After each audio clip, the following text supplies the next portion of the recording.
Hello everyone! As a heads up, this episode has been divided into 2 parts. You are now listening to part 2. If you haven't listened to part 1 yet, please go back and do so before continuing forward. We hope you enjoy. Next, we'll move into the next phase of the book, which focuses around Frank Churchill. So Frank Churchill is the son of Mr. Weston. They have different last names because Frank Churchill was raised by his aunt and uncle, his wealthy aunt and uncle. After his mother, it's on his mother's side, and after his mother passed away and Mr. Weston ended up kind of losing all his money and needing to get back on his feet, the aunt and uncle agreed to take in the son, and so that's where he's lived the majority of his life. And Mr. Weston, reminder, is the governess's husband now that Miss Taylor moved and became his wife. So throughout this early stage of the book, there's been moments of discussion of Frank Churchill coming to visit because his father just got married, and so he needs to meet the new bride, and he keeps putting it off. And so it's very easy to think, oh, what a selfish, what, and Mr. Knightley even points this out. Now, part of Mr. Knightley's problem with Frank Churchill is that Emma likes him so much, and Mr. Knightley is jealous of him and jealous of that attention. And so that's a key point to bring up early on as far as this goes. But he also is being ungenerous and not understanding to some of Frank Churchill's situation that's just very different from his. Mm-hmm. There's a specific conversation that Emma has with Mr. Knightley about Frank Churchill after Frank Churchill says again that he can't actually come because of his aunt's lack of health, which I think the aunt is so interesting, Mrs. Churchill, because she is never on page, but she has such an impact on the plot. But she's never there. She's never physically there. Okay, so they find out that Frank Churchill's not coming, and it says, Emma was not at this time in a state of spirits to care really about Mr. Frank Churchill's not coming, except as a disappointment at Randall's, which is the house of the Westons, which this is after the Mr. Elton fiasco. So she's very down about that still, and she doesn't really care, but this is a great ministering moment for her to show that care for her friends, and that she pretends that she's really sad about it. She wants to seem like herself so that they don't worry about her during this time when they're struggling with stuff. And so she says she wanted rather to be quiet and out of temptation, but still, as it was desirable that she should appear in general like her usual self, she took care to express as much interest in the circumstance and enter as warmly into Mr. and Mrs. Weston's disappointment and as might naturally belong to their friendship. So then she has this conversation with Mr. Knightley, and he basically is just saying there's no reason why he shouldn't be here besides selfish reasons. There is no reason why his aunt's ill health should control whether he comes or not. Should control whether he fulfills his duty is how he treats it, because it's his stepmother that he should go meet. Right. And he does have a responsibility to go do that, especially as not his father's heir, because I think they decide that he's just going to be the heir of the Churchills, and Mr. Weston can have his own heirs since it's not like Frank will need anymore. But it says, a sensible man would find no difficulty in it. He would feel himself in the right. And so he would make it happen. He's an independent young man. He should be able to control his own time, basically. And so Emma, it's very interesting because Emma doesn't care. It makes it very clear, Emma doesn't really care that much. She's just pretending to care for the sake of the Westons. And so in this conversation even, she doesn't care that much, but she finds herself defending Frank for those reasons. And she's shocked that Mr. Knightley is so upset about the idea of Frank Churchill. And she's she kind of just moves on, but she even she notices that was a little intense for Mr. Knightley, intensive feelings for Mr. Knightley about such a situation. Somebody he doesn't even know. Right? Calm down, dude. And we continue to see Emma fake it till she makes it, so to speak, when it comes to the introduction of Jane Fairfax. So Jane Fairfax is the niece of Miss Bates, the granddaughter of Mrs. Bates. and the chatty Cathy one and her mother. And she is very well loved by them. She's actually been raised similar to Frank Churchill. She's been raised by family friends, the Dixons, and they don't have enough to give her a dowry or anything, so she's pretty poor, but she was raised there. The Bates' home used to be an establishment. Like, they used to have a good amount of money. They've just lost it all due to likely decisions made by their father/husband over time. And so we see Jane Fairfax is living with the Dixons, and Emma does not like Jane Fairfax. And you get the feeling very quickly that it's because she's jealous of her. Yeah. Like, Jane Fairfax is known to be amazing at piano, and she's just she has a very charming attitude and demeanor, and she's very calm. Everybody mature. looks up to her. Yes, exactly. Everybody looks up to her, and Emma does not like that. She goes to visit the Bateses because Harriet's really depressed, and she's like, I need help to cheer Harriet up, and she's like, who better than Miss Bates, even though it annoys Emma, which is another moment of just like really showing care for Harriet, that she's like, I want to cheer my friend up, and I know I can't do it alone, so I'm willing to put up with these people I kind of can't stand for her sake. Also, she wants to be a good person in the community. And she does go visit the Bateses occasionally. She doesn't visit them enough. She even says, like, she's been remiss in visiting them, and so she's like, I need to anyway, and Harriet needs some help, so let's go. It's like how we're commanded to visit the poor and the widows, but sometimes you're like, but I really don't want to talk to that widow. You're like, oh, but you know you need to anyway. That's kind of the situation going on here. Exactly. And so again, we're seeing that she has something in her that leads her to want to do that, maybe part of it is responsibility, but I do think part of it is she wants to be a caring, loving person. Yes. She genuinely wants to be that kind of person. And I think she probably learned a lot about that from the Knightleys. And so she really respects that charitable instinct that's in her friends, and so she wants to replicate that. And one of the first things they start talking about before she's like, she did not ask about Jane Fairfax specifically because she didn't want to hear about her, but one of the first things they start talking about is a letter from Jane. And she has to hear about it, and basically the Dixons, so her friend Mary Dixon, I believe is the name, anyway, the Miss Dixon is getting married. I'm sorry, I kept saying Dixon. So it's the Campbells. Dixon is the name of her friend's new husband. So it becomes Mrs. Dixon and Mr. Dixon, who is her friend and her friend's new husband. And then the Campbells are the family name of them. So backtrack. But the Campbells are going to Ireland, I believe. And Mr. and Mrs. Dixon have their own home now. And so Jane ends up deciding to go home to visit her grandmother and aunt before she becomes a governess officially. And so this is the build-up. We've been introduced to Frank Churchill, who Emma really likes, Mr. Knightley doesn't, and Jane Fairfax, who Emma does not like, and Mr. Knightley feels a lot of compassion for.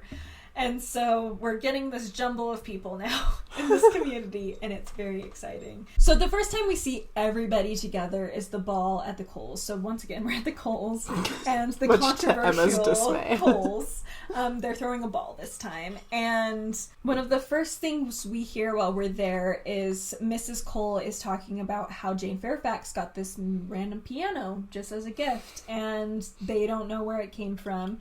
And she actually says, it always has quite hurt me that Jane Fairfax, who plays so delightfully, should not have an instrument.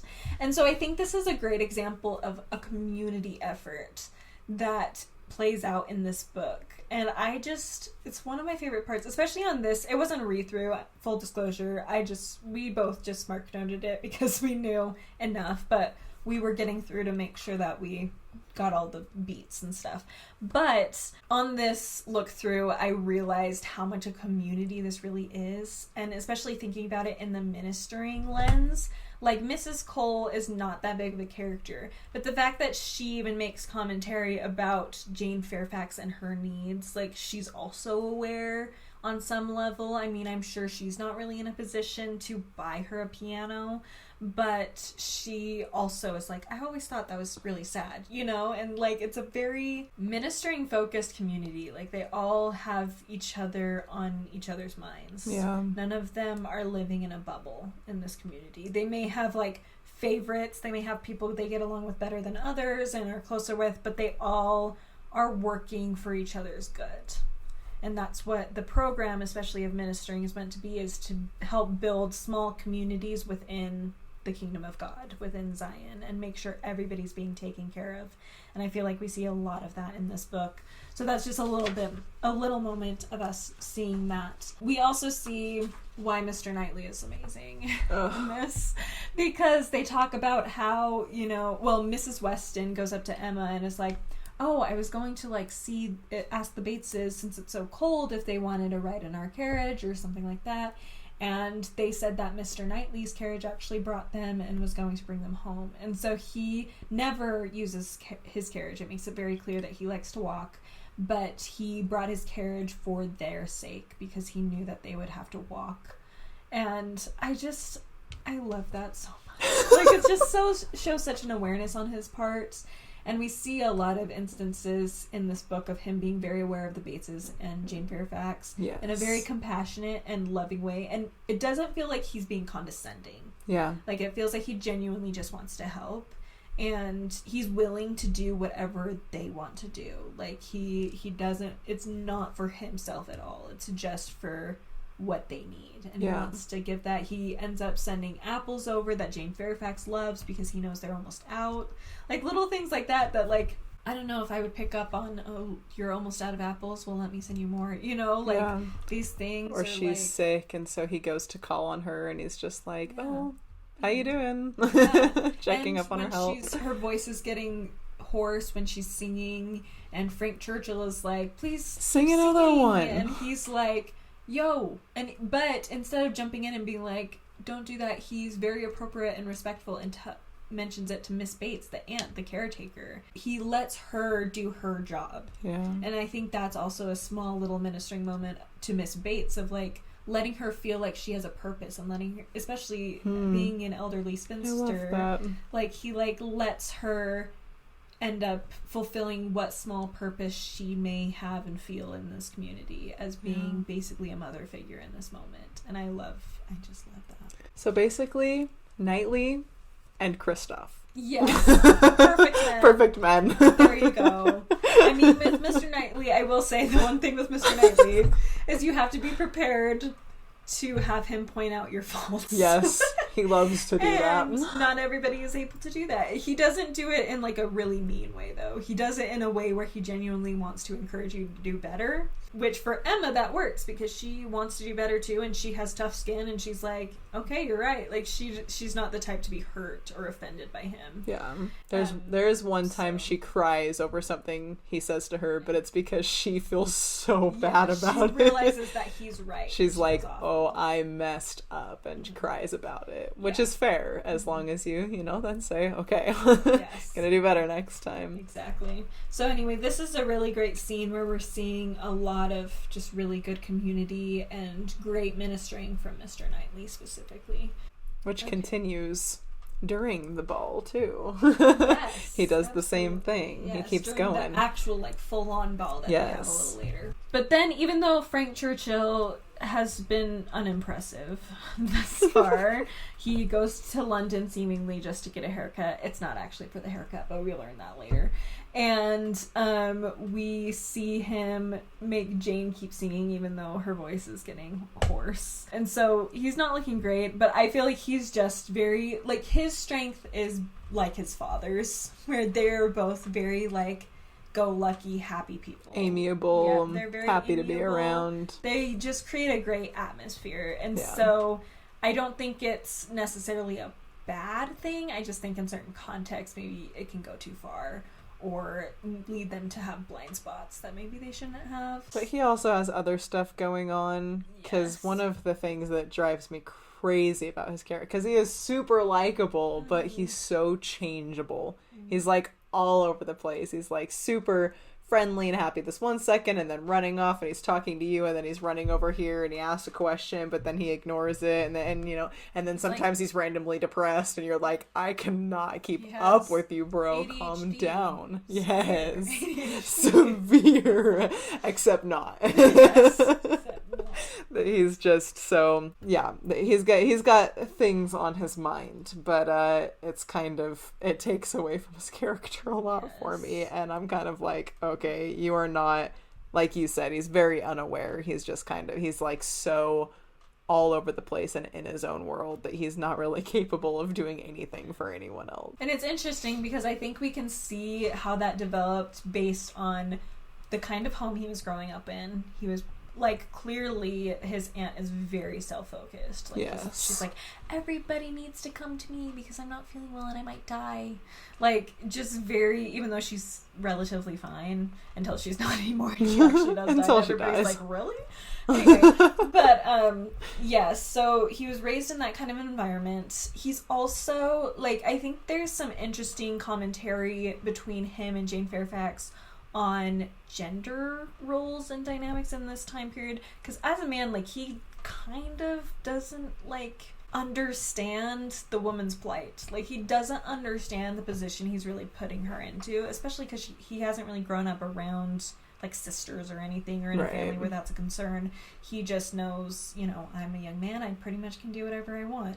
And he doesn't understand this whole waiting period and stuff, how hard it is for Jane, and, like, doesn't grasp that it's her life on the line. Like, and in some ways it is his too, but honestly his life is not going to be that much different whether he marries her or not. Like, there is going to be a big difference. There's the reveal. I know, sorry. Also, Frank and Jane are engaged. That's the secret behind all of this. He acts like he doesn't like Jane, but he real does.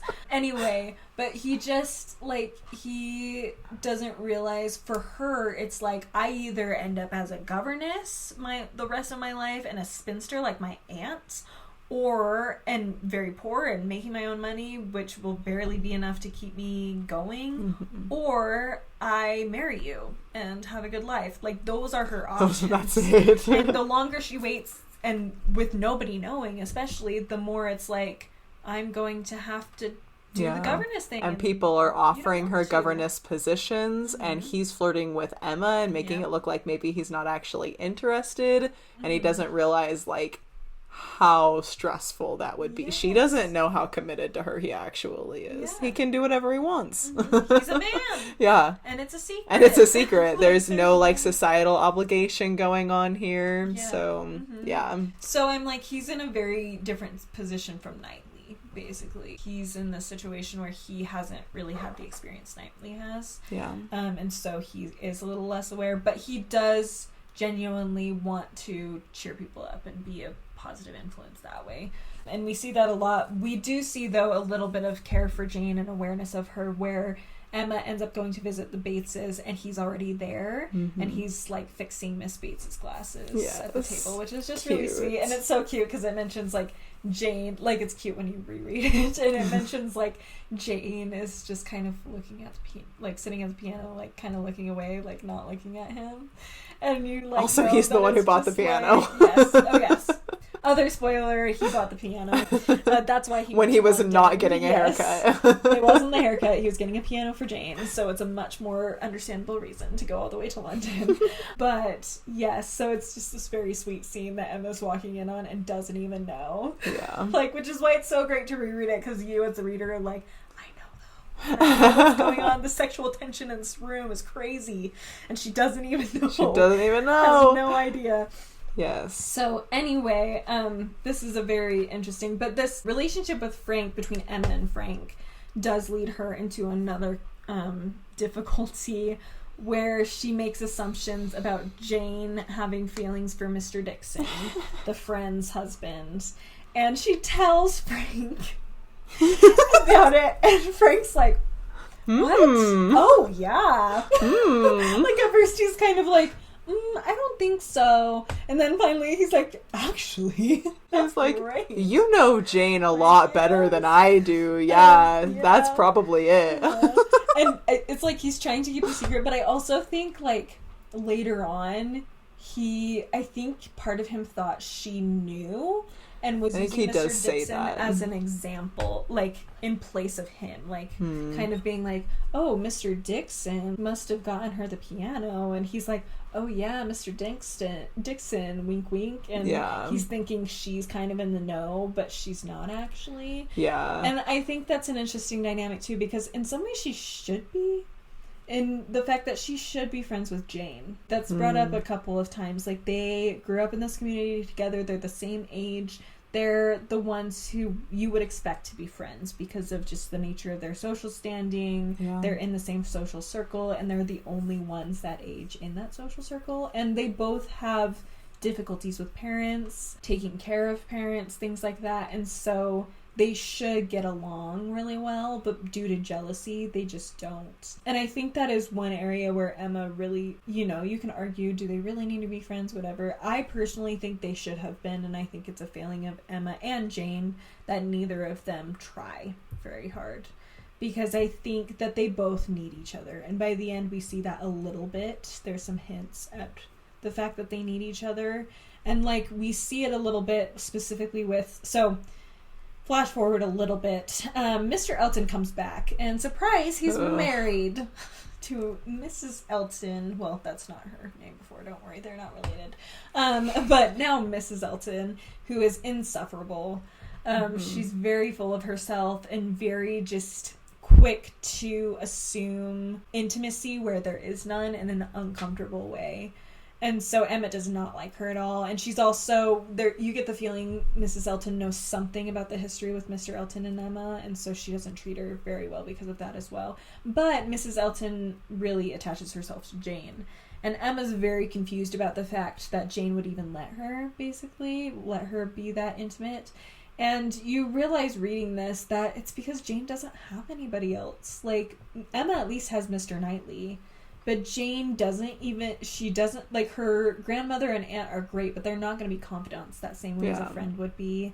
She doesn't even, like, Emma has Mr. Knightley. Jane doesn't even have Frank because they can't say anything to anybody about the situation because of Frank's aunt.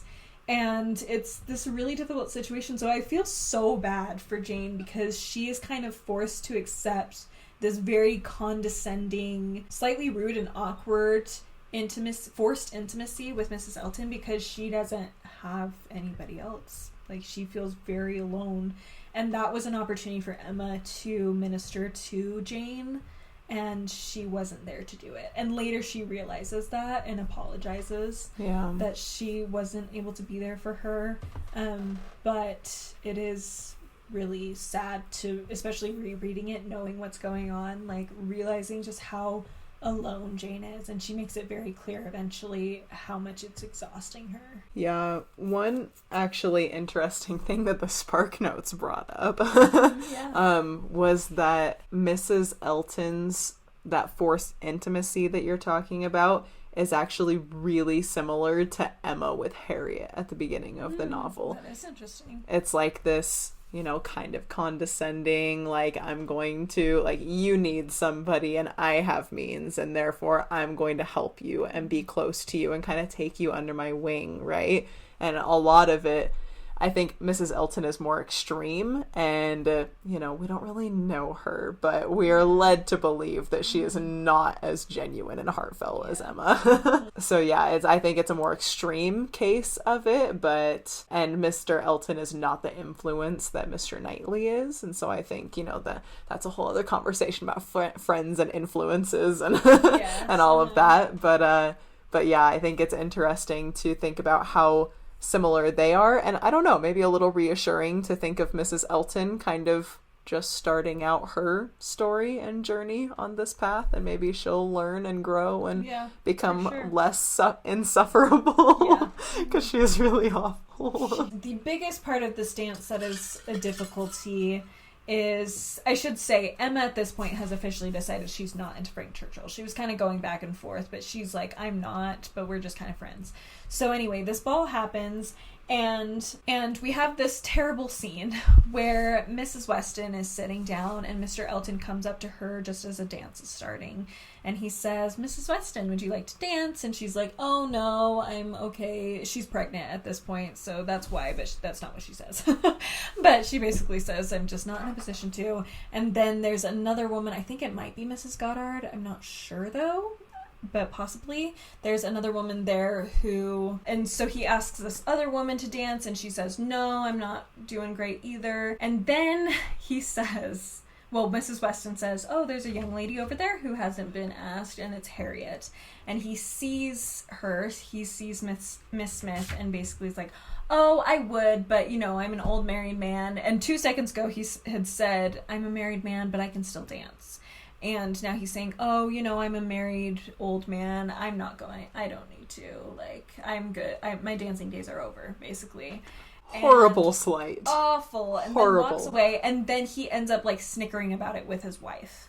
Very clearly. And Emma misses kind of some transition, but next she looks, they're snickering, but then Mr. Knightley has taken Harriet on the Mr. Knightley, who has not danced this entire time because he says that he doesn't like to dance, and he has refused to dance the whole time. He has not wanted to dance, and he's the one Mr. Elton actually went over to sit by after doing that. And so Mr. Knightley gets his butt up and goes and saves Harriet. True gentleman. So sweet. Such a great ministering moment. Love. And it's this moment, I think, too, that Emma, like, officially falls in love with Mr. Knightley as well. She was already kind of checking him out earlier in the dance. They were already having some things, but this is a moment where she's like, yes. And so after that, they end up dancing, too, and it's great. But the problem that this leads to is that Harriet falls in love with Mr. Knightley. But originally, Emma thinks she's in love with Frank Churchill, because Frank Churchill saves her from some gypsies on the road. So another terrible assumption that bites her in the butt real fast. But in the meantime, we have the Box Hill incident, which is such a cringy scene. This is the second scene that just makes me so upset with Emma. But she knows too. So, first of all, actually, I did want to bring this up about Jane. It's a quote from Jane. It's at a previous party. So this one is at Donwell Abbey. Is that what his house's name is? Mm-hmm. Mr. Knightley's home. They're touring it together as a party. Frank Churchill hasn't arrived. He's very slow in coming, and Jane Fairfax ends up leaving. And she ends up saying to Emma, she meets Emma kind of away from everybody else and says, hey, can you basically just let everybody else know that I'm leaving? It says, she spoke with great agitation, and Emma very feelingly replied, that can be no reason for your being exposed to danger now. I must order the carriage. The heat even would be a danger. You are fatigued already. I am, she answered. I am fatigued, but it is not the sort of fatigue quick walking will refresh me. Miss Woodhouse, we all know at times what it is to be wearied in spirits. Mine, I confess, are exhausted. The greatest kindness you can show me will be to let me have my own way, and only say that I am gone when it is necessary. Emma had not another word to oppose. She saw it all, and entering into her feelings promoted her quitting the house immediately and watched her safely off with the zeal of a friend. So this is the first time where she shows real friendship to Jane by being like, instead of, I think it's so beautiful that it's a moment where she is like, I'm not going to say anymore because I understand what you're saying about your emotional state right now. And she doesn't even push the carriage. So basically she's trying to say, you need to take the carriage because it's really hot outside. You shouldn't walk all that way. It could be exhausting for you. And Jane's explaining like, no, it's not that kind of fatigue. I just need to walk. And Emma is just very understanding and lets her go. And this is one of the greatest Emma ministering moments, I think. It's just this very simple, like, I get it. You do what you need to do, basically. And at this point, Jane is very kind of jealous of Emma, so it's kind of very interesting that Jane is willing to talk to her even in this way and like make it clear, because I think a part of her does recognize the value in Emma, and then Emma is also starting to recognize the feeling and emotion in Jane that is often very hidden because Jane is a very aloof and quiet person. Anyway, so this happens, and when Frank Churchill comes, he's very heated, and it's because he met Jane on the way, and they had a conversation, and he's pretty angry about it. And so then the Box Hill fiasco happens later, and at this point, they are gathered around. Frank is being very flirtatious with Emma the whole time. He's not really paying attention to anybody else. It's not a really great party, to be honest. And then Frank decides to have them play a game where everybody needs to say something basically very humorous, 2 moderately humorous things, or 3 very dull things indeed. And Miss Bates jumps on and is like, oh, this will be very easy for me. I can say dull things all day long.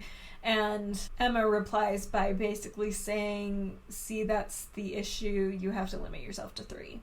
And very sarcastically pointing out that Miss Bates is very chatty and obnoxious to Emma, and in a very clear way. And Miss Bates does pick up on it. And then the party continues, and Emma kind of forgets about it. Well, then on the way out, Mr. Knightley pulls her aside and is like, I am shocked that you just did that. You really hurt her. She's a woman who is poor. She was raised in better means, and she's lost all of that. She saw you raised from a baby. She helped to raise you in some ways. Like, this is a woman you should respect, and the fact that you treated her that way, like, you should be ashamed of yourself, basically, and you need to fix it. And like we said, that's when Emma cries, because she feels terrible about the situation. I think it's kind of cool, too, that's where we see that Mr. Knightley does understand the woman's plight. You kind of mentioned that with Frank Churchill, and here you could honestly say that Mr. Knightley understands it better than Emma, almost, like, not in different ways, obviously, because Emma experiences it in her own way. But Emma is rich and spoiled, and with her dad can kind of get away with whatever she wants to do. She's pretty unlimited in her options relatively. And Mr. Knightley kind of has to explain to her, like, these women don't have that. Like, this is not the case with everybody around you, and you can't assume that it is. And I think he recognizes that about Jane too. Jane has been raised in really, really good means and is now facing having to just lose it instantaneously. And he's really good at recognizing those problems and ministering to those people, regardless and because of, both of them. And I like that he takes the opportunity to point that out to Jane, because he does have this understanding of something that is a little bit beyond her. And then I think it's great that part of the ministering too is when we do mess up, asking for forgiveness and trying to make amends and letting people make amends. And so that's what happens next is Emma goes to the Bates' house, and unfortunately Jane is still jealous of Emma, and she's very upset because she's officially accepted a governess position, kind of giving up on Frank. And so she's upset, and so she goes and hides. Emma doesn't really know this at this point, but that's what's happening. But in the meantime, she does talk to Miss Bates and basically apologizes in her own way. She doesn't directly do it, and I think that's part of a cultural thing more than anything, but she does show that a lot of care for Miss Bates. And Miss Bates even says, it's very kind, but you're always kind, Miss Woodhouse, which just makes me want to cry. Aww. Every time I hear it or read it or think about it, because it's just a very, complete forgiveness. Like, yeah. She's like, you're always kind. Like, you're like, you're wrong, but really sweet. But she's like, what you did to hurt me, like, I'm forgetting about it. You know, it's forgive and forget kind of a thing. Yeah. And I love that Emma is willing to make those amends, but I love that Miss Bates is willing to minister back by helping Emma realize, like, I've forgiven you, and, like, you can move on just like I am. And I love that, because that is such a good, kind thing to do, to let someone know that they don't have to beat themselves up, because we all do it, let's be honest, in one way or another. So then we do find out that about the Frank and Jane, what's actually been going on after the death of Mrs. Churchill. She actually did die. She wasn't just making it up this time. And so we find out Frank and Jane are engaged and have been this whole time, and they actually met at the Campbells. And I love that Emma is angry on Jane's behalf. And part of it, she's like, how dare he treat Jane that way? That's so awful. Even though Frank's been, like, her friend this whole time, like, she's like, oh, I can't even And believe it. she could be saying, how could he treat me that way? Yes. Because, you know, he's totally been leading her on, and everybody else is, like, really concerned for Emma. And she's kind of like, nah, like, I knew he wasn't into me, and I wasn't really into him. Yeah, so. like, she's like, oh, well, we had already moved past that. Like, it's totally fine. Yeah, I love that she's angry on Jane's behalf, and a little bit on Harriet's, because she thinks Harriet was in love with Frank, which she quickly learns was not true. But there's also this really great, like, reconcilement moment with Jane, where it's still technically a secret. There's only a few people who know about Jane and Frank in the town, but she goes to Emma goes to the Bateses and sees Jane, and Mrs. Elton's there, and she's like, Mrs. Elton was clearly in on the secret too, because she's making all these comments and stuff, like, very proud that she's in on the secret. And Emma is like wanting to kind of show Jane that she's aware, and like she's sorry if she caused her any pain or anything, and she's able to get that message through a little bit. But after Mrs. Elton leaves, Emma leaves too, and Jane ends up talking to her directly, and both of them are like, I'm so sorry. And I love that both of them, like, it could so easily just be Emma, like Jane Austen could have written as Emma apologizing, but it also shows Jane apologizing and be like, I shouldn't have assumed these things about you. I'm sorry that I never made the effort to be good friends. We should have been. And then you see that, like, from then on, they're going to be, they end up getting married around the same time and stuff. And so they're able to have that good friendship. And I really love it so much. So, yes, I love that very two-sided ministering effort that's going on between those two by the end of this, after so many missed opportunities of ministering. And then we get the nightly proposal scene.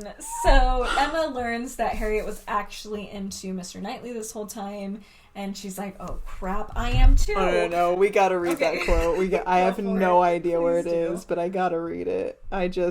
So Harriet reveals that it's actually Mr. Knightley, and Emma is like, do you think that's gonna work? She goes, have you any idea if Mr. Knightley's returning your affection? And Harriet says yes. And Emma, like, has to sit and kind of, like, thinks for a minute. And she's kind of like, and contemplating. And she asks herself, why was it so much worse that Harriet should be in love with Mr. Knightley than with Frank Churchill? Why was the evil so dreadfully increased by Harriet's having some hope of a return? It darted through her with the speed of an arrow that Mr. Knightley must marry no one but herself. I know, this real moment. Her own conduct as well as her own heart was before her in the same few minutes. Like, she literally had no idea until this moment, and then she's like, wait, I want to marry Mr. Knightley. Like, just this whole time she's like, oh, no one else is gonna marry Mr. Knightley. So it's like not even crossing her head, because she's like, she feels like she already has him. Like, she says he can't marry somebody, but like comes up with other reasons. She's like, oh no, my nephew needs to inherit his estate, so like Mr. Knightley can't get married. Like, it's just so natural to her that he's not gonna marry anybody else. She's like, obviously he's not, and because she doesn't want to get married to start with, she's like, it's not going to be to me, but it's not going to be to anybody else. Yeah, like, he can't get married. It's just naturally, she's like, oh, he's just not. But then she realizes it's because she's in love with him and she doesn't want him to. Like, it's so great. So wonderful. And so this does cause a rift in the friendship, which is unfortunate. It is sad. And Emma's very torn up. Like, she wants to do the right thing by Harriet, especially after everything she's put her through. But then she has this other side of her that's in love with Mr. Knightley. And so she's struggling. She's walking around the grounds, and Mr. Knightley comes. And he comes because he's worried about her being heartbroken over Frank Churchill, which is just so cute. He literally comes to reassure her about Frank. And just be like, I'm so sorry. And she's like, oh, I was so past that I'm like fine. weeks ago. And he's like, oh, okay. Good. And it also gives him hope. He's like, okay. And so he did not come planning to propose or anything. He came planning to just be a friend. And so he starts to go into his feelings with her, but she thinks he's going to talk about Harriet, and so she's like, no, stop. She's like, you don't have to say it, it's okay. And then she realizes that she hurt him. He looks so sad cute, too. And so she's like, oh, I can't do that to him. So she's like, okay, you can tell me. Basically, and it's all for him. Like, she doesn't want to hear they're it, both there for each other, even though they're both they both think that the other person is in love with somebody else and they don't want to talk to each other about it, but they're both just talking to each other about it. So cute. It's so cute. And then, so it says, Emma could not bear to give him pain. He was wishing to confide in her, perhaps to consult her, cost her what it would, she would listen. And so she's like, okay, before we go in, like, you were going to tell me something and I was rude, and so, like, I want you to know you can talk to me about it. And she says, as a friend. And he says, as a friend? Emma, that, I fear, is a word. No, I have no wish. Stay, yes, why should I hesitate? I have gone too far already for concealment. Emma, I accept your offer. Extraordinary as it may seem, I accept it and refer myself to you as a friend. Tell me then, have I no chance of ever succeeding? And this is when she's like, what are you talking about? And he says, my dearest Emma, for dearest you will always be, whatever the event of this hour's conversations, my dearest, most beloved Emma. And I love that he basically gives her permission to say no if she doesn't want to, and they'll still be friends and it will be okay.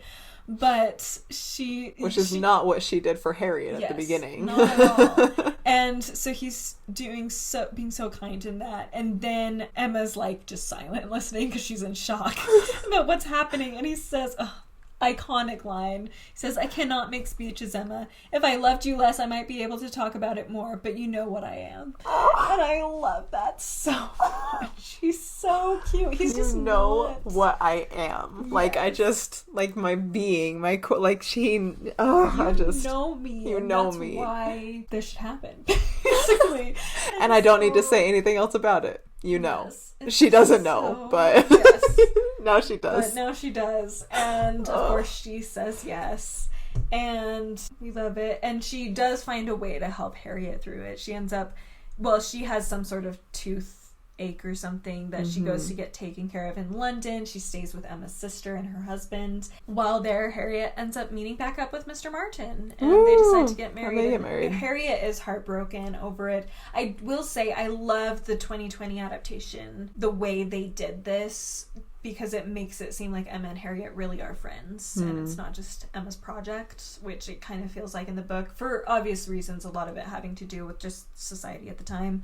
But in the movie, I did want to mention it, in the movie, Emma actually goes to Mr. Martin herself and apologizes to him about everything, and says, and basically doesn't tell him to go for it, but she gives him the picture she drew of Harriet for Mr. Elton earlier on, and then basically telling him, like, go ahead and ask her again, she'll say yes this time. And I love that Emma shows the humility in that moment to go not just apologize to Harriet, but apologize to Mr. Martin. And it's a beautiful show of ministering as well, of her recognizing everybody involved and being willing to humble herself enough to serve those who need it for the sake of more than just even one person, which is just extra beautiful. But yes, they end up getting married, and I believe they're the first to get married. And it does point out in the book that Emma and Harriet, because of their social classes, aren't able to be as close as they were after they both get married, especially because they're just too distant as far as social class goes. But you get the feeling they'll still have a positive relationship, like Mr. Knightley and Robert Martin have a positive relationship. That Emma and Harriet will also have that fond relationship, kind relationship. And I love the end of this book because, like I keep mentioning, it's all such a community effort, and it actually ends with a focus on that. It says, but in spite of these deficiencies, the wishes, the hopes, the confidence, the predictions of the small band of true friends who witnessed the ceremony were fully answered in the perfect happiness of the union. Aww. So they all worked together to help bring Mr. Knightley and Emma together in their own ways. Everybody had their roles. There's actually a great talk that was given in 2018 in response to President Nelson's announcement by Jeffrey R. Holland about ministering. And in it, he talks about basically this family who the mother of the home had cancer, and the whole ward came together and each did their parts in helping support this family. And then even when the mother passed away from her cancer, everybody, so many other people continued to be involved within this ward. And there's this quote towards the end of that story that says, "It was clearly a labor of love. each member giving of him or herself, unitedly showing, caring in individual ways that bless not only the suffering sister, but each member of her family. And I feel like we really see this in so many ways throughout this story. Each character, even if they seem very insignificant, even if it's the Coles who are barely even mentioned, have little moments where you see that they're playing their part in this community and are bringing people together and helping each other out. And I love that that's what ministering ultimately does. It doesn't just help individual relationships, it also builds up Zion in a more perfect way. I also love that the ministering doesn't actually stop right there, because we find out too that one of the reasons this whole time Emma didn't want to get married was because she didn't want to leave her father, because she knew that he would freak out and not be able to handle it. And she's like, well, we're going to have to get married after he dies. It's like not even a question in her mind, right? Yeah. Like she's willing to sacrifice that to stay with her father. And Mr. Knightley is like, well, I guess I'm just moving into your dad's house. Yeah. Uh-huh. And it's like this is the same thing, you know, where he's like, he understands the way that he says, you know what I am. Like, he gets it. He knows Mr. Woodhouse. He knows Emma. He knows Emma's not going to leave. And he wouldn't want her to, because then she would be giving up this part of her that he loves about her so much. Yeah, and he loves Mr. Woodhouse too. Yeah. He wants to be there for him as exactly. Well. Yeah, and so it's this great way that they kind of compromise and sacrifice and minister together. And one thing that I love about this whole conversation is that there are, like, the number of ways you can minister. Like, it's all just ministering, you know? Like, yes. Anything. And I love, actually, just on the church website, on, like, the what is ministering article, it just says, like, the first paragraph is, ministering is learning of and attending to others' needs. First sentence, I guess. Like, it's just so, and then later on it says, the ways in which we can love and minister to one another are limitless. Every child of God is unique, and therefore ministering is individualized and unique to each person. And in a way that makes it harder sometimes, because it's not just like, you know, make a casserole dish and go give it to somebody, and that's how you minister. But, you know, we have to think about it, but it can also make it so easy, because literally just get to know someone. Why can they minister to each other so effectively? Because they know. Why does he know? Like, he sends Jane apples, and that's a great ministering moment. Why? Because he knows Jane likes apples. Yes. You know, like, if we get to know each other, build Zion, build that community, and then just, like, help people, just, like, do things for them, whether it's giving somebody a bag of apples or, like, making a huge sacrifice for them. But, like, it's all ministering, and that it all goes back to when you're in the service of your fellow men, you're in the service of your God. Beautiful. Oh gosh, I love this book so much.